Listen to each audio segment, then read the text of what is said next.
Hello, my name is Donovan Smith, and I'm here to talk about character designs. Specifically, I want to talk about how a character design can make an uninspired character into a memorable character. Even more specifically, how Steppenwolf went from this to this. And if you don't understand what I'm talking about just by looking at the pictures, don't worry, I'll get to it soon. But first, I want to talk about another boring character, or what could have been boring, but I think they made a right choice with it in Avengers Age of Ultron. And that character is Ultron.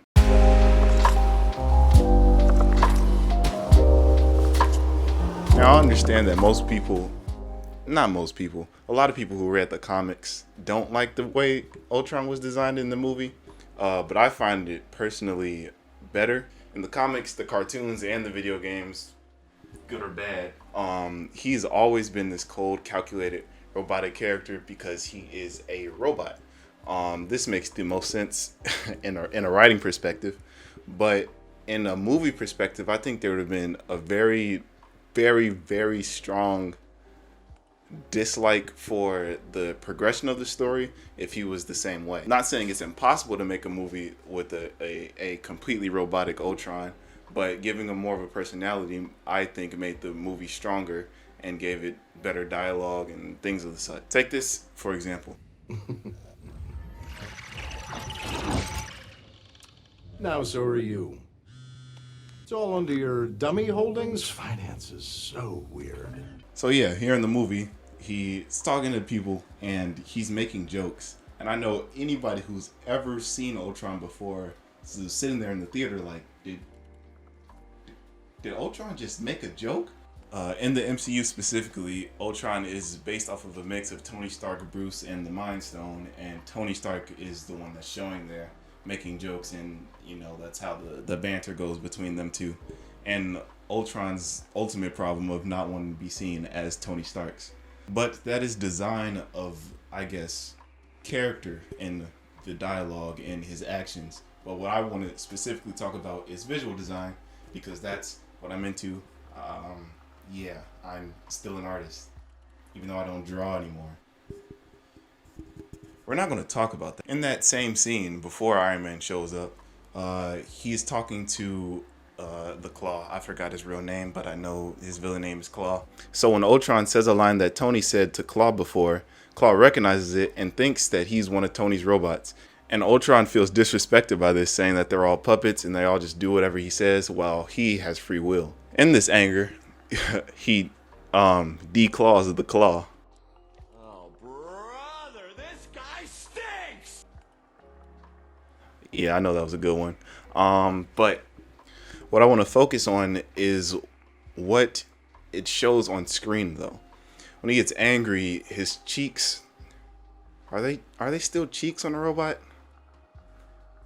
His mouth vents open up and he gets visually more upset. This is what I'm talking about. The visual design and creating the character to make it build on something later.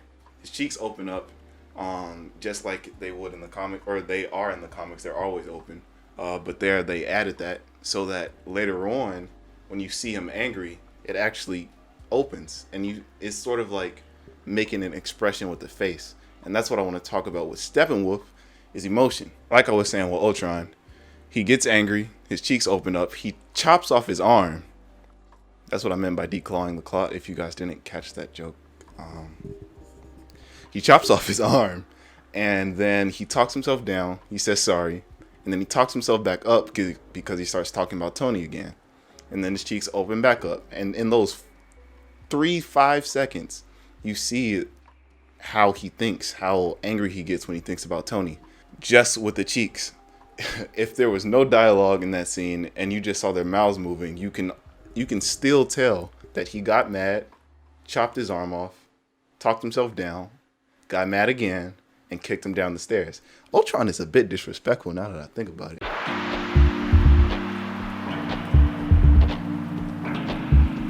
All that was just through the visual design of his character. And this is where I want to bring up Steppenwolf. Now, Steppenwolf's design is great in two different ways. First, physically. I don't want to talk about it emotionally just yet. I'm going to bury that lead for a little bit. But physically, he's a warrior. He fights close range, and so his design has spikes on it. Not that design, the good one. But this design has spikes on it, and they're constantly moving. So in a fight, when he's rushing you down, you don't want to be close to him because you're afraid you'll get stabbed. And so you will want to keep away unless he's doing this.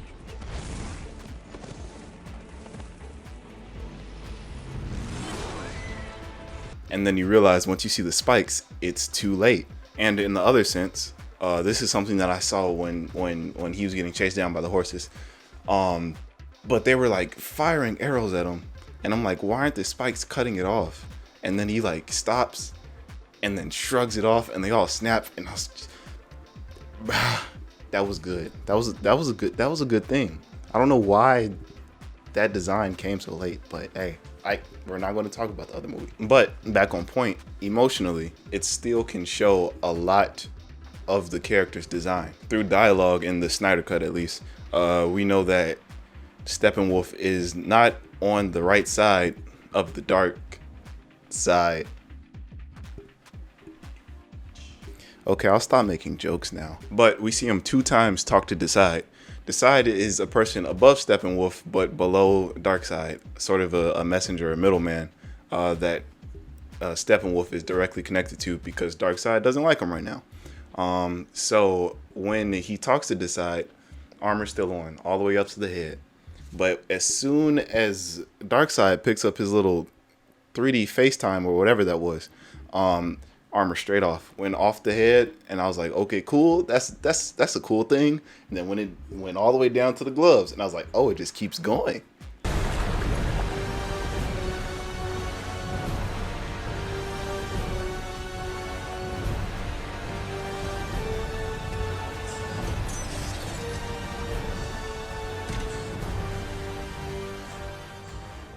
My lord.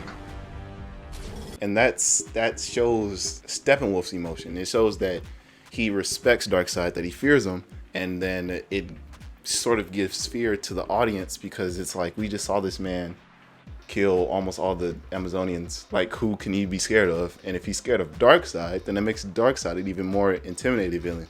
Even though we did see him get beat up, we skip that. We'll be more intimidated when he shows up later on. And once again, even if there was no dialogue, even if he didn't even bow down when Darkseid showed up, him taking off the armor down to the gloves already shows a sign of respect, just through the visual design of the character. The only other time this man has taken off the armor, well, he didn't even take off the armor down to the gloves. Superman had to beat the armor off of him down to the gloves, and that's wild. But I hope you see the point I'm going for. Could Steppenwolf had shown respect to Darkseid in the first Justice League movie with that costume? I mean, like, look at that costume. He looks like the haunted mask off of Goosebumps. We're not talking about them. But yes, that's my point. You can make a bland gray villain go to a gray villain with more sauce, at least. I don't know what else to call it. We'll call it sauce. Just by making the design of the character cooler, making it more interesting, thinking in foresight rather than just how he looks now. Sure, that other design that we aren't going to speak of that much anymore had armor looks to it, but it never did anything besides be armor. So yeah, I guess this was just my short little appreciation post about good character design. If you have any other character designs that you've seen in like movies or TV shows that I didn't touch on here, sure, drop them in the comments. I'll be reading them. Of course, now a little message for my original viewers. Hi. hey there, champ. Hey kiddo, how you doing? I haven't been here for a while. Okay, but it kind of makes sense. First off, I graduated, I'm done with school, so I thought I would have more time. I mean, I did have more time to get videos ready, to make videos. I finished my scripts, I just haven't, recorded everything. One thing, I am moving, so that's why, my poster's down. Mike is around here somewhere. He's not going anywhere. Mike will be here. Mike will be back. But yes, I've been streaming a lot under a different name because I kind of want to keep it separated, but I thought whatever, it's just me. I'm just doing things. So my Twitch channel is twitch.tv/DonMeDon if you wanted to check that out. Let's see. What else? Now that I graduated, I feel like an adult. It's uncomfortable. It's itchy. I gotta worry about getting a job and paying rent, even though I don't have to pay rent yet. But I'm about to pay rent in like 3 weeks. So that's where my mind's been and why I haven't been making a video. So I apologize for that, and I apologize because I'm going on another break.